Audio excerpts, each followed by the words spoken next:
జర్నలిస్టుల హక్కుల సాధన కోసం సీఎం సొంత జిల్లా నుంచి శ్రీకారం చుడతామని Telangana union of working journalist H143 రాష్ట్ర ప్రధాన కార్యదర్శి ఆస్కాని మారుతి సాగర్ పిలుపునిచ్చారు.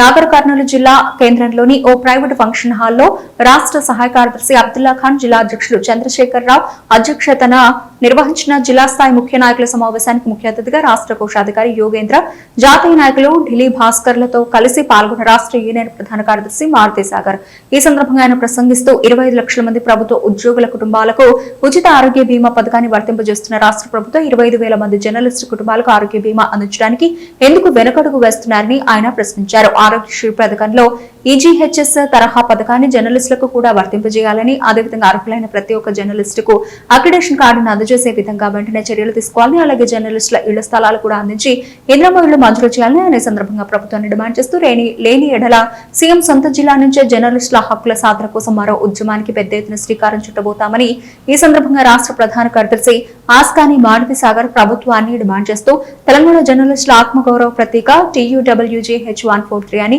ఉమ్మడి రాష్ట్రంలో తెలంగాణ రాష్ట్ర సాధనకై ఎన్నో ఉద్యమాలు చేస్తూ తెలంగాణ జర్నలిస్టులుగా ఎన్నో అగచాట్లు పడుతూ అవమానాలను ఎదుర్కొన్నామని, ఉద్యమాలు మాకు కొత్తేం కాదని హెచ్చరిస్తూ నాటి టీఆర్ఎస్ ప్రభుత్వ హయాంలో పలు జిల్లాల్లో జర్నలిస్టులకు ఇళ్ల స్థలాలు ఇవ్వడం జరిగిందని, అలాగే మీడియా అకాడమీ ద్వారా కూడా జర్నలిస్టుల సంక్షేమానికి 10 కోట్ల రూపాయల సంక్షేమ నిధి ఇచ్చారని ఈ సందర్భంగా ఆయన గుర్తు చేస్తూ ఆనాటి ముఖ్యమంత్రి కేసీఆర్ ఇచ్చిన సంక్షేమ నిధి వడ్డీతోనే నేడు కాంగ్రెస్ పాలకులు జర్నలిస్టులకు సంక్షేమ పథకాలు అమలు చేస్తున్నారని, కాంగ్రెస్ ప్రభుత్వ కనుసన్నల్లో నడుస్తున్న ముద్రనే లేని అనర్హత కలిగిన ముద్ర పేపర్ కు అప్పనంగా అక్రిడేషన్ కార్డులు ఇచ్చుకున్నారని, అర్హులైన నిజమైన జర్నలిస్టులకు అక్రిడేషన్ కార్డులు జారీ చేయడంలో జాప్యం చేస్తున్నారని ఆయన అన్నారు. ఈ కార్యక్రమంలో రాష్ట్ర నాయకులు జమిని సురేష్, చందు నాయక్, అహ్మదుల్లా ఖాన్, శేఖరాచారి, ఆవుల భాస్కర్ బాబు, సాగర్ తదితరులు పాల్గొన్నారు. విషయంలో వాళ్ళు తాత్సారం చేస్తే చూస్తూ ఊరుకునే ప్రసక్తే లేదు. అల్లం నారాయణ గారి నేతృత్వంలో Telangana union of working journalist సంఘం పోరాటానికి పుట్టినిల్లు లాంటిది కాబట్టి తప్పనిసరిగా ఆ విషయంలో వెనుకడిగేసే సమస్య లేదు. మీ దగ్గర నుంచి నేను ఆల్రెడీ ఒక రిఫరెండం తీసుకున్నాను. డెఫినెట్లీ మనం ముందుకెళ్తాం. రాష్ట్ర వ్యాప్తంగా ఉన్న జర్నలిస్ట్ అందరినీ కదిలిస్తాం. ఎందుకంటే నేను GMRలో ఒక మీటింగ్ పెట్టాం. మనం పెడితే 4,000 మంది జర్నలిస్టులు వచ్చినారు. మీటింగ్ కలుద్దాం. ఇండియా ఏది దేశ స్థాయిలో 17 రాష్ట్రాలలో వస్తున్నారు.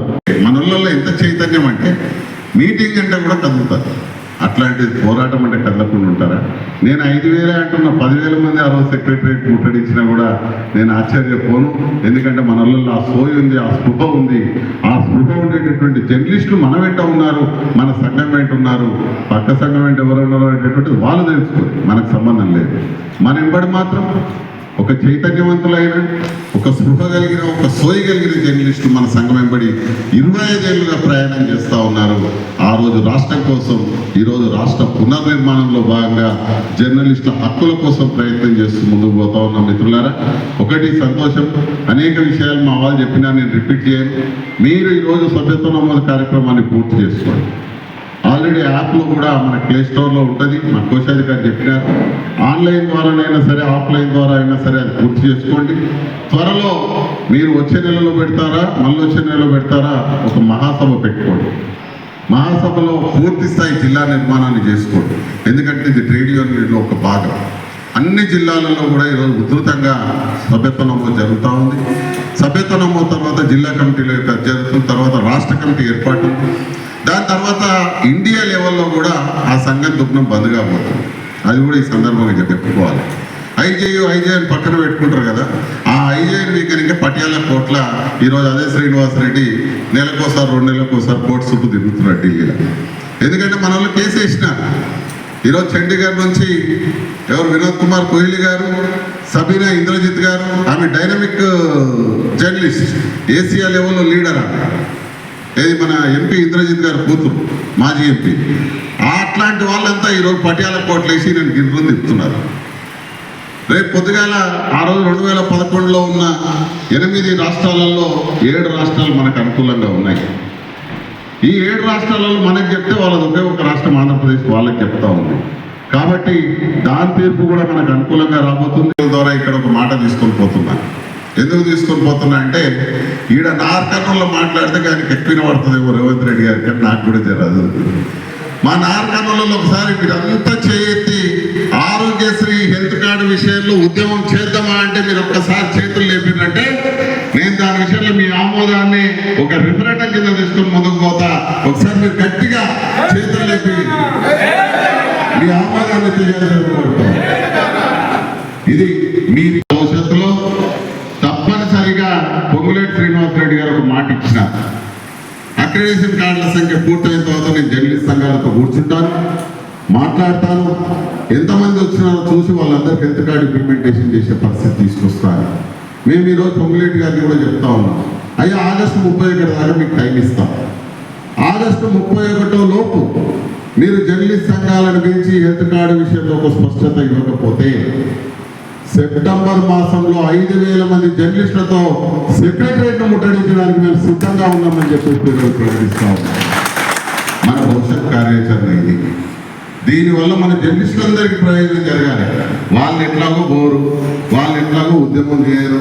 నాకు మీరు వచ్చిన తర్వాత ఒక మంచి మాట నేను మా అబ్దుల్లా పోయి ఇళ్ల స్థలాల కోసం యూనియన్లకు అతీతంగా పోరాటం చేద్దాం. ఎస్, అవసరం. ఎందుకు? సంక్షేమ ఫలాలు ప్రతి జర్నలిస్టుకు రావాల్సింది. కానీ నేను మా అబ్దుల్లా పోయిన ఇంకొకటి కూడా అంటున్నా, పోరాటం చేసేదాంట్లో మాత్రం వాళ్ళు ముందుకు రారు. దానికి ఎవరు నాయకత్వం వహించాలి? మళ్ళా టీయూడబ్ల్యూజీనే నాయకత్వం వహించాలి. అప్పుడే ఇళ్ల స్థలాలు వస్తాయి.